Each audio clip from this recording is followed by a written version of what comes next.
Good afternoon and welcome, Wayne County teachers and scholars, to the Magnificent Makers series.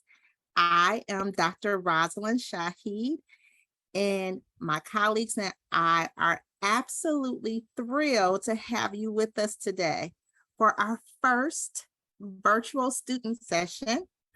Before we begin, I would like to thank our leaders at Wayne County RESA, Dr. Davita Colbert, who's our superintendent, our associate superintendent, Beth Gonzalez, and our executive director, Mary Therese. They made this event possible for books to be delivered to you all, for Dr. Griffith to come here today. And I also want to thank my colleagues. It always takes a village, right? So Nakia Irby is here with us. You want to wave, Nakia? I'm not sure if they're able to see you. Jennifer Snap. Judy Bowling. Amy Jones is not here today, but she is my right-hand person. And our amazing science consultant, Rich Bacalor. So we welcome you, scholars and teachers, to this event. We are so excited. We're going to also acknowledge the land on which Wayne RESA stands as the ancestral land of several indigenous tribes, which were comprised of the Ojibwe, Ottawa, and Potawatomi. This land was ceded to the United States as part of Session 66 in 1807, and the tribes named in the treaty were the Chippewa, Ottawa, and Potawatomi. We encourage you to do more research on the history of this treaty and consider the motivations behind its creation, as well as its long-term impacts on all generations.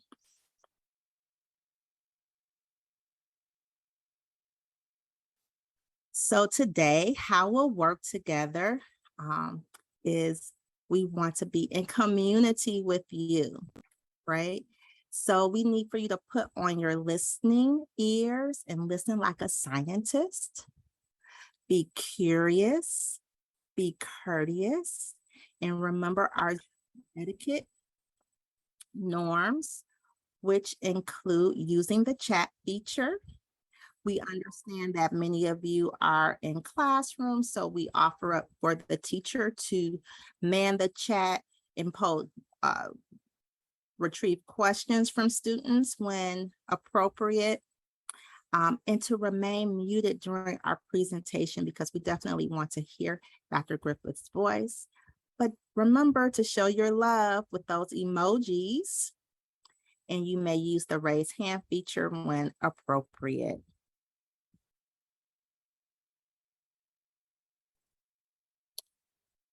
Today, this is our little agenda here. Dr. Griffith will introduce budding scientists, that means you, to the Magnificent Makers series.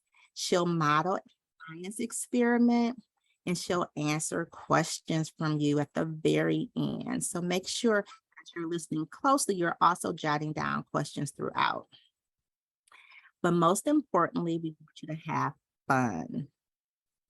And we are so thankful to have Dr. Theanne Griffith with us today.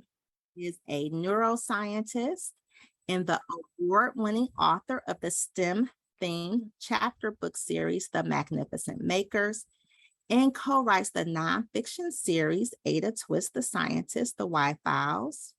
Dr. Griffith received her undergraduate degree in neuroscience and Spanish from Smith College and earned her doctorate in neuroscience from Northwestern University.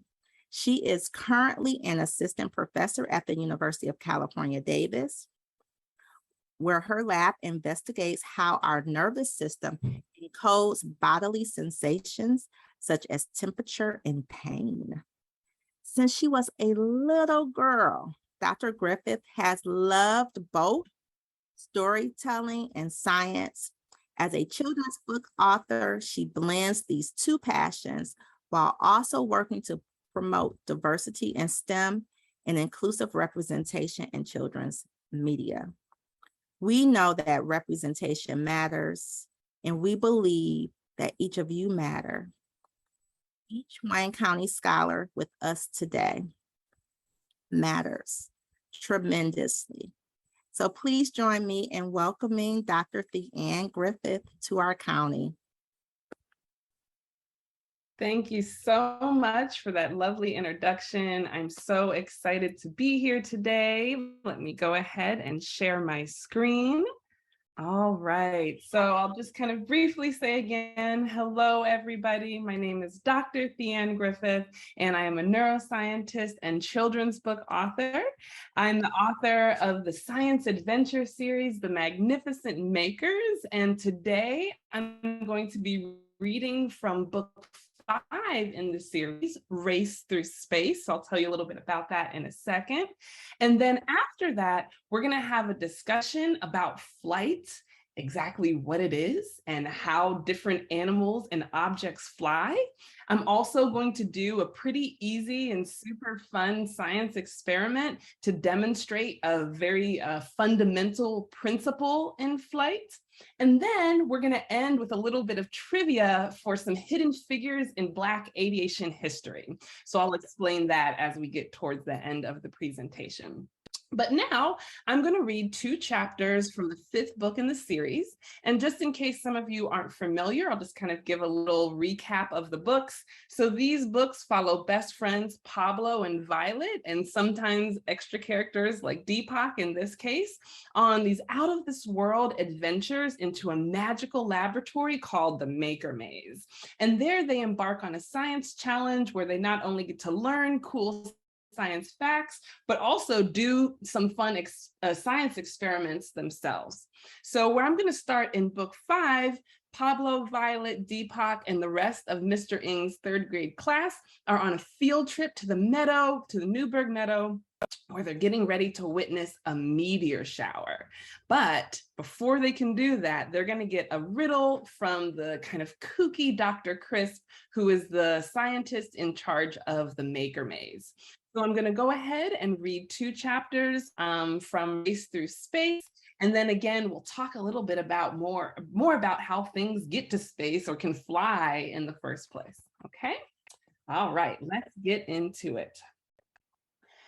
Glad to see you all having fun, said Mr. Ng. The trio looked up. Their teacher stood above them with a smile on his face and a pencil behind his ear. He was holding a stack of black papers. I wish the sun would hurry up and set, said Pablo. Mr. Ng laughed. Don't worry, just a few more moments and we should be able to see the meteor shower. What are those, Mr. Ng? Violet pointed to the papers he was holding. These are worksheets about the different objects that exist in our solar system, he replied. Like planets, said Deepak. And comets, added Pablo. Exactly, replied Mr. Ng. But we won't be able to read those in the dark, said Violet. Mr. Ng smiled again and took the stack of papers from under his arm. Green letters glimmered on each sheet. Whoa, said Pablo, Violet, and Deepak. I wish all my homework glowed in the dark, said Pablo, holding the paper up close to his face. I'm going to hand the rest of them out to the other students and families. Mr. Ng turned and walked toward a group of parents. Pablo, Violet, and Deepak read aloud together. A space case. Name that object. Our solar system is made up of the sun and everything that travels around it. But what exactly is in our solar system? The sun in the center. It's the biggest object you'll find. Planets are the next largest object in our solar system. They usually have at least one moon. Asteroids are small chunks of metal and rock. A comet is a chunk of dust and ice. There are billions of comets in our solar system. A meteoroid is a small piece of comet or asteroid. We call it a meteor when it gets close enough to Earth to burn up.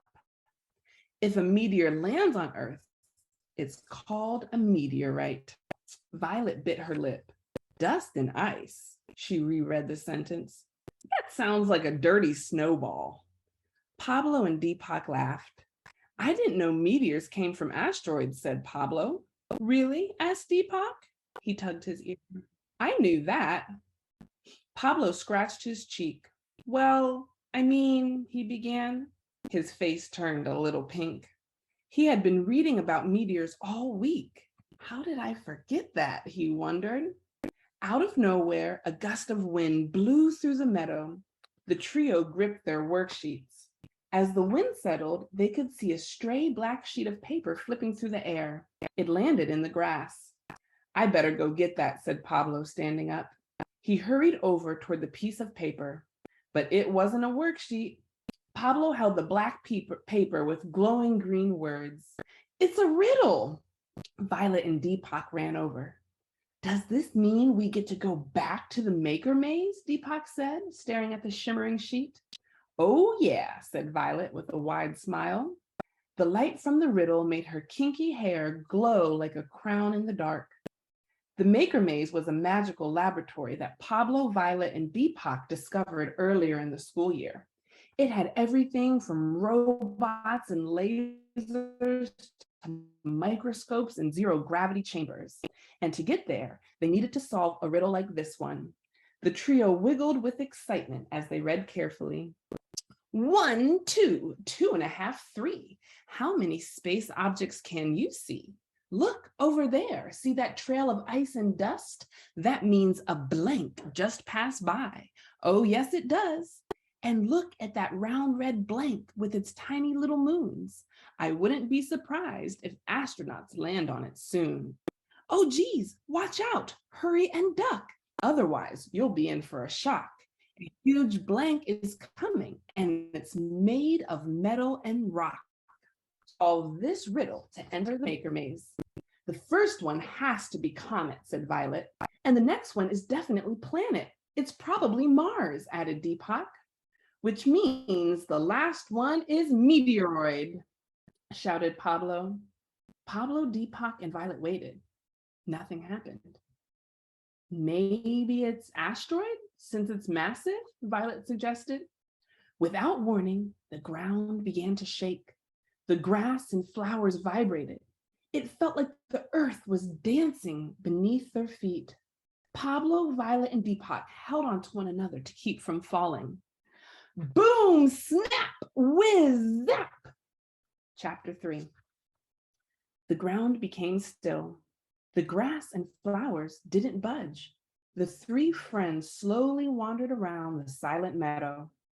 Each time they opened the portal to the Maker Maze, everyone and everything else froze in place. Whoa, Violet said, look at that. She pointed up. A bat was upside down and frozen mid-flight. Its mouth was open. Must have been chasing after a bug, said Pablo. Oh no, shouted Deepak. What's wrong? Asked Violet. My mom's binoculars. I lost them, Deepak replied. Didn't you set them down? Violet began. Over there, Pablo exclaimed. They ran over to the pair of binoculars. They were glowing in a circle of purple light. Deepak knelt to pick them up. He felt a tickle on his fingers as they passed through the light. Zap! He giggled as he pulled his hand back. I'm sure they'll be fine here, said Violet. She looked around at all the frozen faces. Then she reached one hand down to Deepak and the other to Pablo. Ready? The trio leaned in close to the beaming binoculars. Here we go, Pablo called into the evening sky. One by one, they were squeezed through the portal. Zap! They landed feet first on the floor. The room was filled with all kinds of fun science makers' tables that held odd plants and flasks of mysterious bubbling liquid. It's even cooler than I remember, said Deepak. I think it gets cooler each time we come back, said Violet. The trio passed by large jars with buzzing bugs and a line of zero-gravity chambers that held floating crystals. Next to the never-ending hallway were two robots sitting at a giant microscope. They were taking turns looking through the lens. Across the room, a screen showed that everyone was still frozen in the Newburgh meadow. "Well, howdy, makers," a voice boomed from behind. Pablo, Violet, and Deepak turned and smiled at the tall woman with wild rainbow hair. "It's magnificent to see you again," Dr. Crisp continued, clapping her hands. "Hey, stranger, glad you're back," she said to Deepak. "Me too, I've missed this place," he replied. Dr. Crisp, Pablo shouted as he jumped up and down. "We have to learn about space on this challenge. We were just about to watch a meteor shower before we got your riddle." Dr. Crisp smiled and pulled a large umbrella out of the front pocket of her lab coat. She opened it and said, "I'm always prepared for bad weather." The makers laughed. "It's not that kind of shower, Dr. Crisp," said Pablo. "Yeah," added Deepak, "it's more like fireworks." Dr. Crisp winked. "Just teasing." She set the umbrella on the floor. "Well, let's get this show on the road." She went to grab the maker manual off a lab table, but it wasn't there. Uh-oh. Dr. Crisp removed a pencil from behind her ear and rubbed her chin with the eraser. She snapped her head in one direction and then in the other. She darted up and down along each lab table. Suddenly, she dropped to her hands and knees and squinted at the floor. Finally, she stood up and shrugged. "What are we going to do?" asked Pablo, scratching his cheek. He really didn't want anything to go wrong today. "Wait a minute," said Dr. Crisp. She reached up and dug around in her hair with both hands. She pulled and tugged a bit before removing a glittering lab notebook. "Well, flip my flask. I forgot I stuck it up there while I was cleaning. Now, did someone say space?" asked Dr. Crisp. She held the golden book in the palms of her hands. It snapped open quickly to a picture of a large question mark. "Yes," Pablo, Violet, and Deepak cheered. The pages of the book began turning quickly. A gust of wind blew through the maze, just like the Newburgh meadow. The wind finally stopped as the pages slowed. They landed on one that read, "Level 1, Race Through Space. Go to door number 14 to begin." Pablo felt a warm feeling rise in his chest. He had never been so excited in his life. This is going to be epic. So I hope you enjoyed that reading, that kind of quick reading from Race Through Space. It's again book number 5 in the Magnificent Maker series, and I hope you're excited to learn more about space on this fun science adventure journey with Pablo, Violet, and Deepak. Okay, so now we're going to switch gears just a little bit and talk about something that's really, really important if you ever want to go to space, and that is flight. So a lot of what I'm going to be telling you about comes from one of the books in my Ada Twist Scientist series, the Why Files, the first one being all about exploring flight. So what exactly is flight? What does it mean to fly?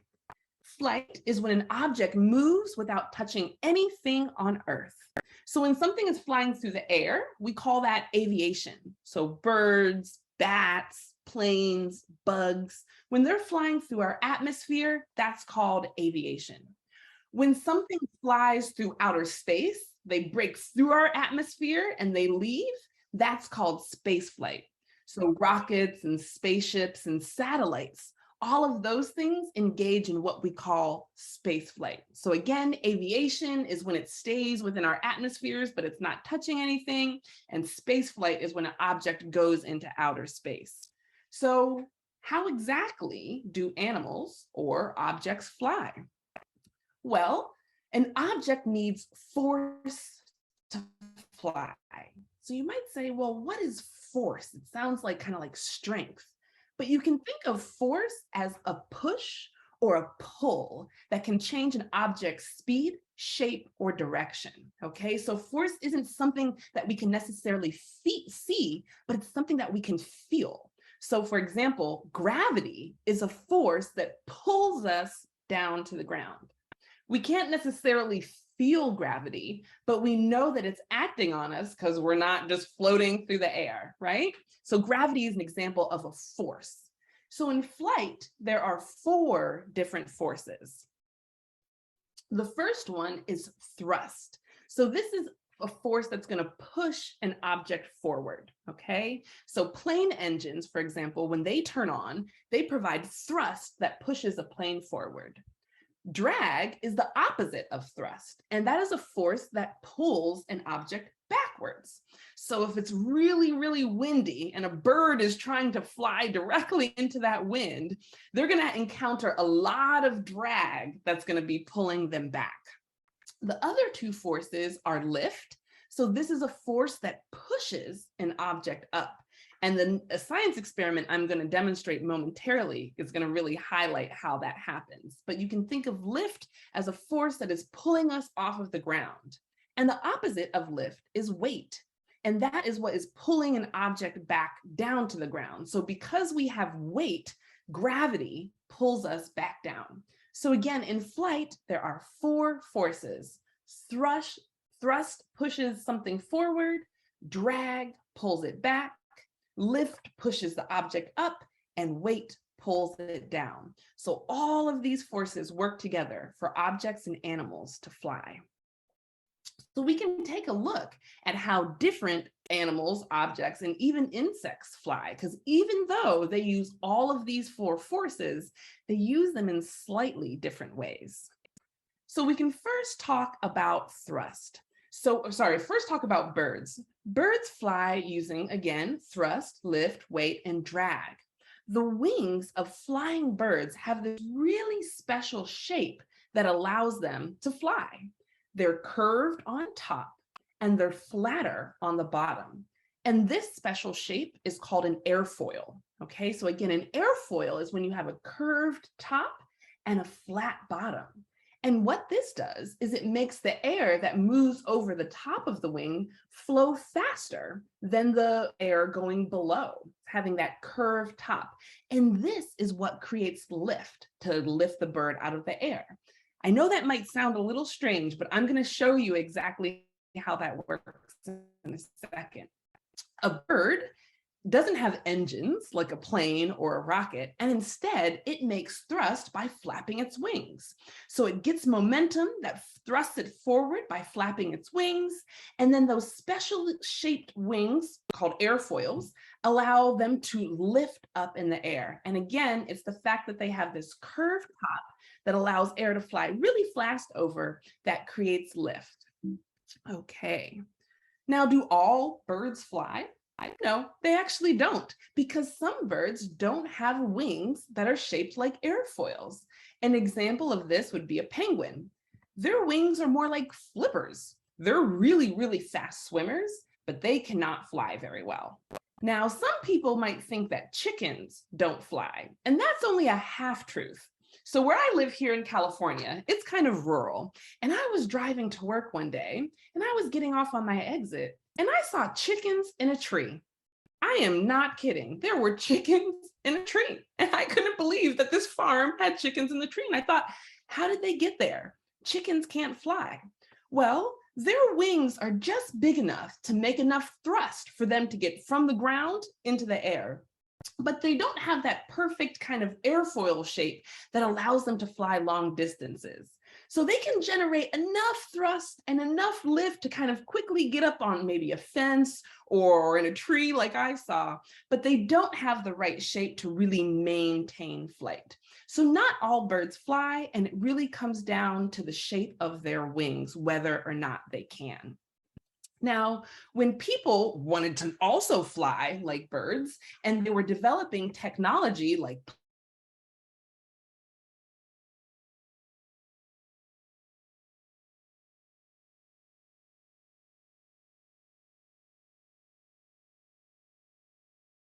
on the top and flat on the bottom. And again, this very special shape allows the air traveling over the wing to move faster.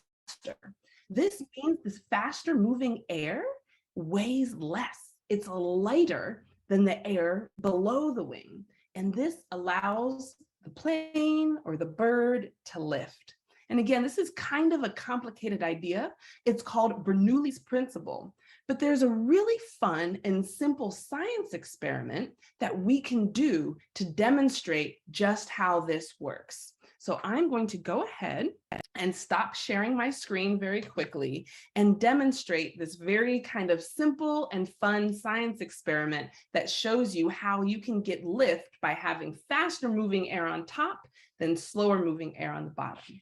So if you wanted to ever do this at home, all you need is a piece of paper and some scissors. And you don't even need scissors. You could probably tear the piece of paper and this would work just as well. But I'm going to use scissors to demonstrate. So first, I just want to cut a strip of paper. So to do this, I'm going to fold my paper in half, just like this. Okay, and then I'm going to fold it in half one more time, just to make a nice kind of thinner strip of paper. So I have about a quarter of my sheet. See there? Now I'm just going to take my scissors and I'm going to cut one of these strips of paper. Okay. All right. Okay, so I just have a strip of paper. That's all you need. And what I'm going to do now is I'm going to blow on top of the paper. What do you think is going to happen? Do you think the paper is going to go up, or do you think it's going to go down? Let's see what happens. Let me turn to the side here, make sure you can see me well. All right, let's see. Did you guys see that? Let me try it a couple more times so you can get a good look, okay? Ready?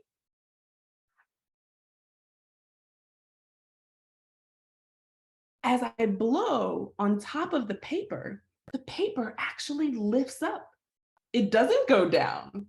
It's almost a little bit opposite of what you might guess. You would think that, oh, Dr. Griffith is blowing on top of that paper, so it must go flat. It must go down. But because the air that I'm blowing on top of the paper is lighter, because it's moving faster, the pace up. And that's what happens when a plane takes off or when a bird takes off. Okay, I'll demonstrate that a couple more times. You see? So you can test this out and you can start to ask really fun questions like, well, Dr. Griffith is using a piece of paper. What if I use construction paper? Maybe I would need to blow a little bit harder to create more lift because the construction paper has more weight than this computer paper, right? And the opposite of lift is weight. So if something has more weight, if the material you're using has more weight, you might need to blow harder to make more faster moving air to get that piece of paper to lift up. And when people are, and scientists and engineers are designing airplanes, they have to think about this, right? Because an airplane is made of metal. Metal has a lot of weight. So in order for it to be light enough to actually lift off of the ground, they tend to use a very light metal, something like aluminum, right? Like aluminum foil. That's kind of, I mean, planes aren't made out of aluminum foil, but I mean that aluminum is a lighter metal and it's a better material to use if you want something so big like a plane that has a lot of weight to actually get up off of the ground. So again, I'll demonstrate this one more time. And that's how that works. Okay, so that was a really quick and fun science experiment. There's a couple more that you can do too. I won't demonstrate it today for the sake of time, but you can also make a little tent with your paper and take a straw and blow in between the tent. And you should be able to see that tent close, right? The tent is closing instead of opening because the air moving through it weighs less than the air outside of it. And it closes. So that's another fun science experiment that you can try at home to kind of explore these ideas of flights and flying and how things fly. Okay, let me share my screen again, get back to the presentation. Okay, so let's talk about some other things. We talked about birds, we talked about planes. What about rockets? How do they fly? So they use a lot of the same technology that planes do, except they don't have those airfoil wings because what they need to do is not just fly around our atmosphere, right? Remember, they don't use aviation, they engage in space flight. So rockets use really, really big engines to make a lot of thrust. Again, they weigh a lot, so they need a lot of thrust to get up into the air. And then once they're in our atmosphere, because gravity is less of a problem, they can actually just use kind of small little flaps to help them turn. But one thing that rockets have traditionally not done as well as birds or planes is land, right? So it's one thing to get going, but you have to land. And both birds and airplanes land by creating drag. So a bird will raise its wings to help slow it down. It can catch all of that wind in its wings. Planes actually do something very similar. They lower some flaps in the back that again allow their wings to catch the wind that creates drag to slow them down. But as I mentioned, rockets don't have those same kind of wings. So what they used to do is just kind of sink into the ocean like you see here. They would fall, they would have these parachutes, and they would just land in the ocean. But that's not very good for the animals that live in the ocean. Imagine if garbage just fell from the sky into your environment. That wouldn't be very nice. And then also it makes it really expensive because you can only use a rocket once. And so what people and scientists are trying to do now is create ways that rockets can actually land and be reused. And so this technology is not 100% by any stretch of the imagination, but they're trying to build rockets that create drag, use engines that create thrust. So as the rocket is coming down, they can turn on their engines, and they also have these little flaps that they can use to help the rocket steer, to help it slow down as it's coming back to Earth. But again, this is technology that's pretty new and not necessarily widely used. So we need engineers and scientists like you to help us come up with great ideas about reusing rockets so we're not littering in the ocean. So what about helicopters?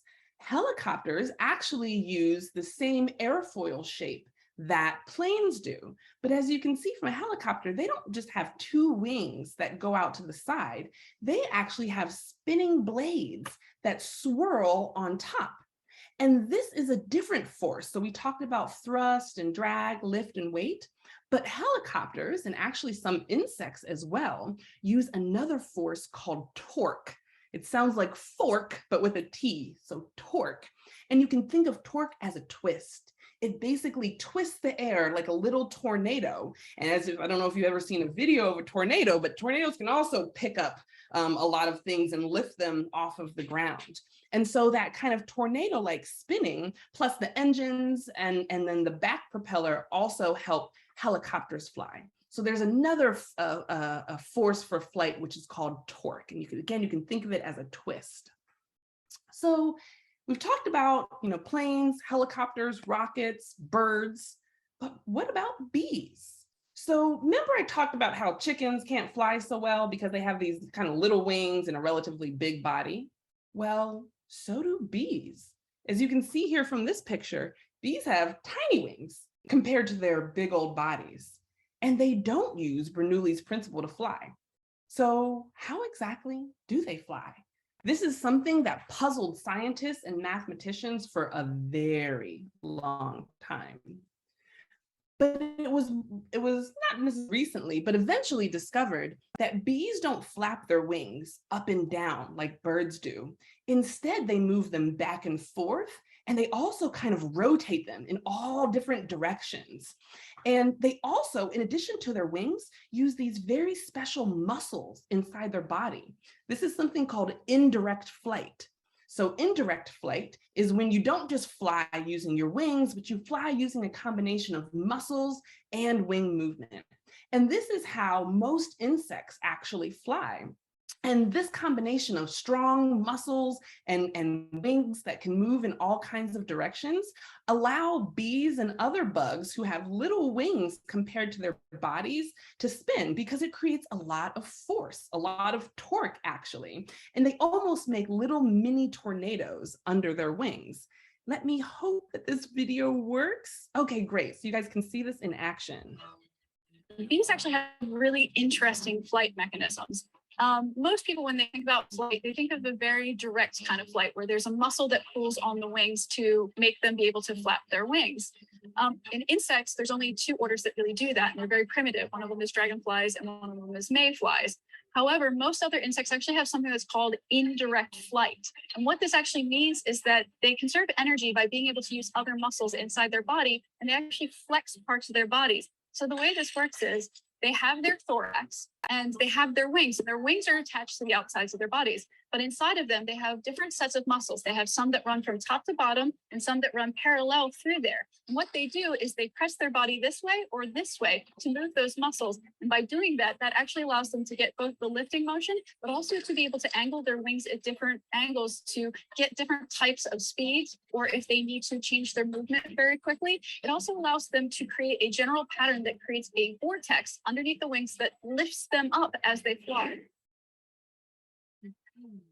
So that was a demonstration of those little tornadoes that I was talking about under a bee's wings. So again, they make these little vortices, these little tornadoes that help them lift their body up. And another interesting thing that bees can do that birds and planes can't do is they can fly forward, they can fly backward, and they can hover. Right? You can't do that. Birds, it's really hard. There's only a few birds that can do this. One of them is a hummingbird, and they beat their wings really fast, much more similar to bees. But most birds can only go forward and stop. They can't really hover very well unless they're gliding, kind of like a kite. So this is a very unique way that most insects use to fly. So just a quick little summary: a force is a push or a pull, or even sometimes a twist that changes an object's shape, speed, or direction. And in flight, there are typically four forces: thrust, drag, lift, and weight, but then also torque. An airfoil is a structure that has a curved surface that's designed to promote lift and oppose the drag in flight by allowing that faster flowing air to create lift under the wings. Bird wings, plane wings, and even helicopter blades are shaped as airfoils. And again, this highlights Bernoulli's principle that states that as air is moving faster, it becomes lighter, and this allows for lift. And then finally, most insects don't actually use Bernoulli's principle to fly, but instead use something called indirect flight, where they combine their wing movements with those muscle squeezings to be able to get off of the ground. Okay, so now in our last little segment, I don't know how we're doing on time, so I'll try and make sure I stay on time, but I want to introduce you to some Black aviators in American history that you might not have learned about before. You know, back when people were trying to figure out how to fly and trying to create tools like planes or helicopters to be able to learn how to fly, not everyone was invited to do that. Often if you were a woman, or if you were Black or perhaps Native American, you were not allowed to go and learn how to fly in the same schools as other people.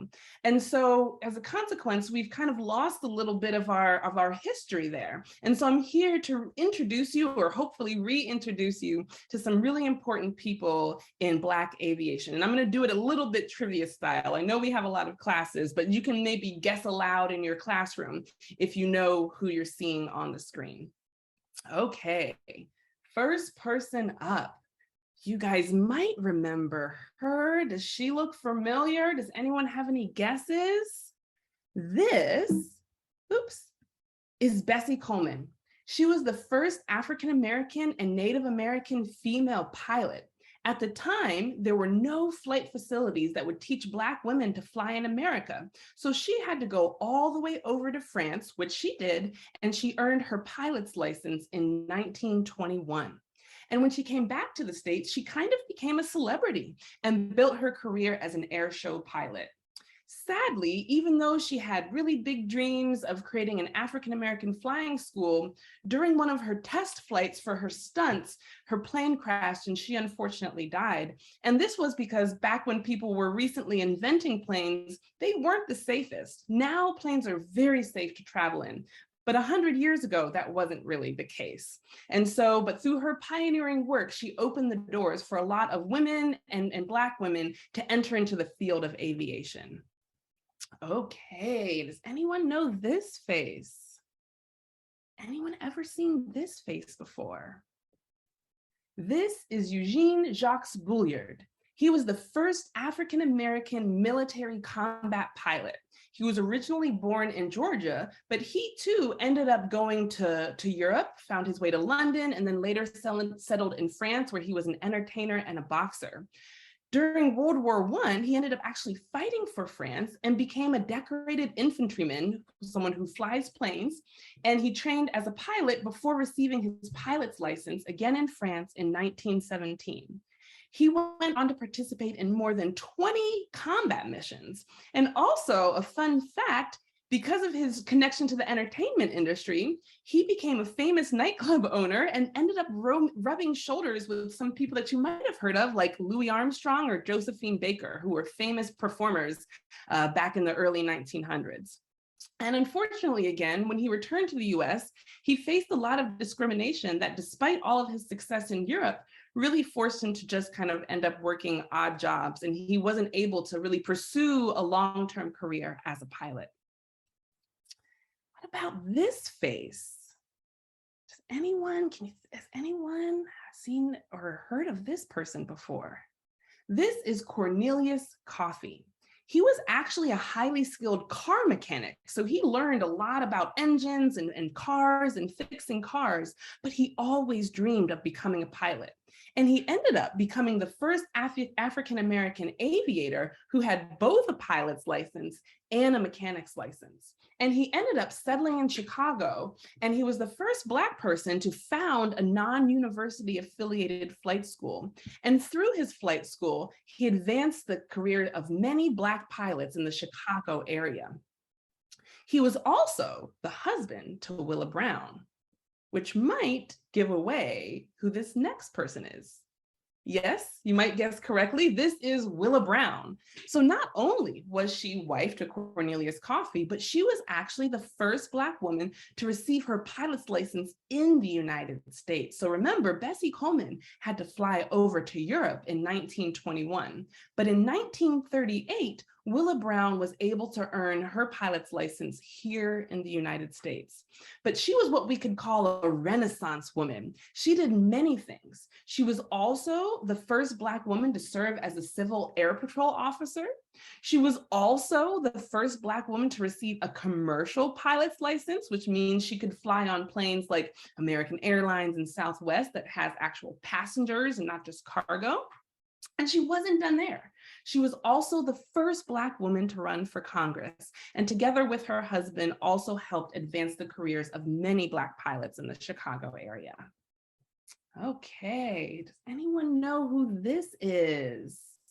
This is Robert Lawrence Jr. He was a very, very smart young man who earned a chemistry degree at age 20. He was an Air Force officer and pilot and logged over 2,500 hours and flew in over 2,000 jets. That is a lot of jets. He also went to earn his PhD in physical chemistry from Ohio State University, and he was chosen to take part in the Man Orbiting Laboratory Program. That actually made him the first Black astronaut selected to a national space program. And in particular, he was the only one of his team to have a PhD. Sadly, again, because flight wasn't always as safe as it is now, he passed away while testing a supersonic jet and never actually got to space, despite being the first Black American astronaut. Now, you might recognize this face because this is Guy Bluford. He served in the US Air Force as an officer and a pilot before working at NASA. He was then, about 10 years later, chosen to participate in the NASA astronaut training program, and indeed did become the first Black person to actually make it to space as a crew member in the Space Shuttle Challenger back in 1983. He went on 3 other space missions before retiring 10 years later from the program in 1993. And I just want to read this quote that I really enjoy from Guy Bluford. He said, "I wanted to set the standard, to do the best job possible so that other people would be comfortable with African Americans flying in space, and African Americans would be proud of being participants in the space program." So when I read this, I get really happy, but I also think, man, he had a lot of pressure. He was setting the stage. He was trailblazing and breaking down barriers. And he really wanted to show everybody that everyone can be a good astronaut, right? To at least try to live their dreams of going to space, should that be their dream. All right, now I'm sure several people probably recognize this face. My daughters definitely love learning about Mae Jemison. She graduated from Stanford University with a degree in chemical engineering and actually earned her medical license. She became a doctor in 1981. And on September 12, 1992, almost 10 years after Guy Bluford went to space, she became the first Black woman to go to space, again, as the member of the Space Shuttle Endeavour. And while she was up there, in only 8 days, she was in charge of running 44 different science experiments, which just blows my mind. I have a lot of trouble just running a few in a week, let alone 44 in 8 days. So she retired from the program about a year later, and she actually went on to establish her own tech company and is currently a professor at Cornell. And then last but not least, I've talked a lot about, people in the past and things in the past, but I want to introduce you to somebody who is very much active right now. And this is Joyce Captain Smile from her beautiful picture, Beckwith. She's from Kenya, and she actually became the first Black African woman to earn her balloon in 2018. I find it personally kind of shocking that Black women are doing anything for the first time in 2018, but I am sure happy that Captain Smiles is breaking down these barriers. So we didn't talk about hot air balloons and how they fly, but that is another object that flies. Unfortunately, in Kenya, where she was from, there weren't a lot of hot air balloon schools, and in Africa in general, there weren't. So she ended up coming over here to the United States, where she trained in Albuquerque, New Mexico. But she doesn't just fly hot air balloons. She's also an experienced safari and travel consultant and organizes many safari experiences for travelers around the world. So doing really, really fun and important work. And with that, that concludes my presentation. I hope you guys enjoyed that, and I'm really excited and happy. Cool. Oh, good. I'm so excited and happy to answer any questions you guys might have.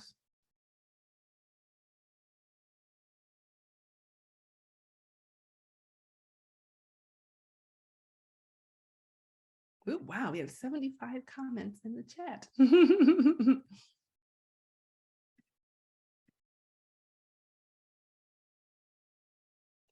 do you guys have any questions you'd like to ask?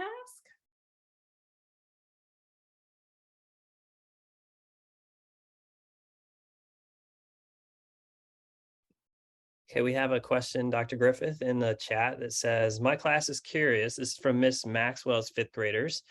Their class is curious about what happens when a black hole eats a black hole.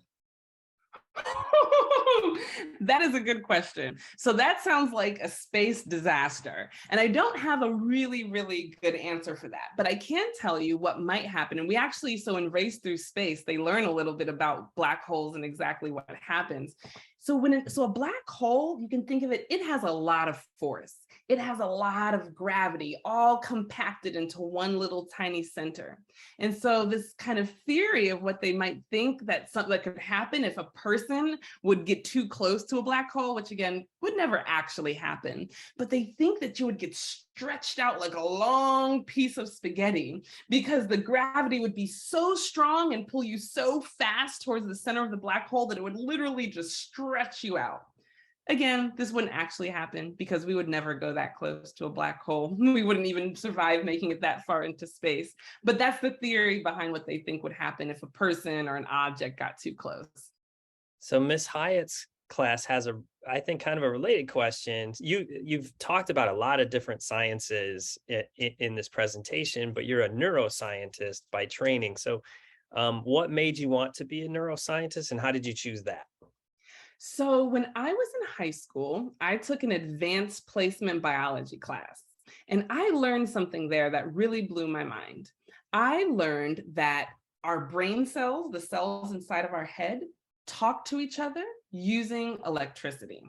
And I just thought that was so cool. I could not believe that there was all of these literal light bulbs going off in my head. And so once I learned about that in high school, I was really, really determined to become a neuroscientist and learn more about how our brain and nervous system worked. And I went on to study that in college, and then again, got my PhD in neuroscience and still study those questions, more or less those same questions to this day. That's very cool. Let's see. Ramez has a really good question. How did you learn all this stuff? By being very patient and being very, very curious. So learning, I consider myself a lifelong learner. I'm still learning new facts. And that's actually what I love most about science. I love the fact that I go into the lab and I learn something new each day, because we're asking questions that people don't know the answers to. And that's our job to figure it out. But I learned a lot by studying, by listening, by being curious and asking questions, and then also just not giving up. Right? You know, it's very, because sometimes learning can be frustrating. Sometimes I wish I could just easily know something. You tell it to me and it sticks into my brain and I don't have to think about it anymore. But it's not really how it works, unfortunately. Our brain is a little more stubborn than that, and it needs a little bit more time to process things. So being patient and being persistent is a really good way to learn. I like that. Curiosity and persistence, two really important things. Let's see. Miss Hyatt's class is asking, have you ever wanted to go to space? I actually did. When I was younger, I very much wanted to be an astronaut for about a year or so. But then I realized that I'm kind of too scared of heights to become an astronaut. I might actually get a little bit scared on the journey up. But for a little bit when I was younger, I think space is another thing that we actually don't know that much about. We need young, creative minds like you guys to help us learn more about what exists, not just in our solar system, but in our universe. Our universe is made up of so many galaxies, you know, and we used to think like, oh, aliens don't exist, but I find it hard to believe that in something as massive and expansive as our universe, that we're the only thing alive. And so I think we need, you know, again, more bright young minds like you guys to help us get there and figure out who our universal neighbors are. Yeah. So you have an invitation to visit Mr. K's class in person anytime you want. Oh, that would be awesome. Thank you so much. That is wonderful. I was And actually in Michigan earlier this year for a class visit. oh, very nice. Miss Hyatt's class also wants to know, what made you want to be an author and write so many books?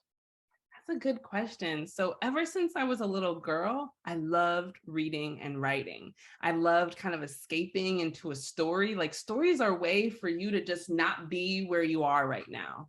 You know, so if it was a rainy day and I wanted to, you know, not be inside on a rainy day, I could read a book and be transported to wherever that book, wherever that world was. And I've always been very much attracted to that and really enjoyed trying to create my own stories and my own worlds that I could escape into. But I also really love science, and just for a long time in my career, ended up focusing mainly on the science.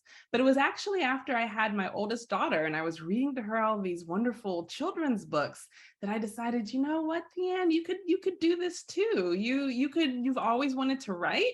And so I started, you know, writing my stories again. And then just a little bit later, I was able to start creating the Magnificent Makers. So, you know, if you enjoy writing and you enjoy storytelling, write those stories down and keep practicing. You know, I was saying to third graders earlier that writing is like it's a skill, and skills require muscles, and you have writing muscles, believe it or not. They're not like necessarily the muscles in your body, but they're like any other muscle. The more you use them, the stronger they get, and the better at whatever skill you're trying to get good at, you will. So You just made me think of a question. What's the similarities and differences about your writing when you write science versus when you write your storybooks?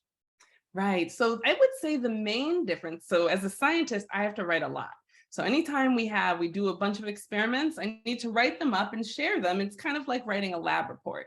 So the main difference would be that when I'm writing my stories, it's largely all fiction. There's a lot of good science in there that is based on fact, but it's a story about Pablo and Violet and sometimes somebody else going on an adventure, right? Whereas when I'm doing my science, I'm still kind of trying to create a story. I'm trying to get people excited about what I'm writing. And I actually kind of have characters, you could think about it, in my lab report. So if I'm studying a protein, that protein becomes my main character. And I want to get the people reading my lab report excited about my main character or my protein. All stories have a beginning, middle, and end. And the lab reports that I write also have a beginning, middle, and end. So the sentences might be different, and the organization might be a little bit different, but a lot of the same ideas and principles are very shared between the two forms of writing. And the more you write in one way, the better you are in trying to write in a different way, I've found. That's awesome advice. Mhm. Thank you. I don't see, do we have any more questions for Dr. Griffith? And if not, I'm going to turn it back over to Dr. Shahid to wrap us up. I think we have one more question that just popped up. And the question is, how do you tie in math and science? So math and science can go hand in hand. You can think about math as being like the very kind of building block. So usually if we think about all the different kinds of science, you can kind of start with math, and then really closely related to math is physics. And so physics studies how our world interacts, but in a mathematical way, basically. It's like how math ties our world together. And then from physics, you can kind of get into chemistry, right? And so chemistry is about how different compounds in our world interact. And there's physics that underlies that chemistry. And then you can even build on top of that and you get to the general field of biology. And that's how math, physics, chemistry all comes together to create life. And that's biology in the end is the study of life. And I think I saw a question that asked me if I like math. I do like math, but fun fact, I am not very good at math, believe it or not. I still love science, and I think science is wonderful, and I think math is great, but I say that to highlight that you don't need to be an expert scientist or an expert mathematician. You just need to follow whatever passion is that you have and love and get really engaged in that specific subject.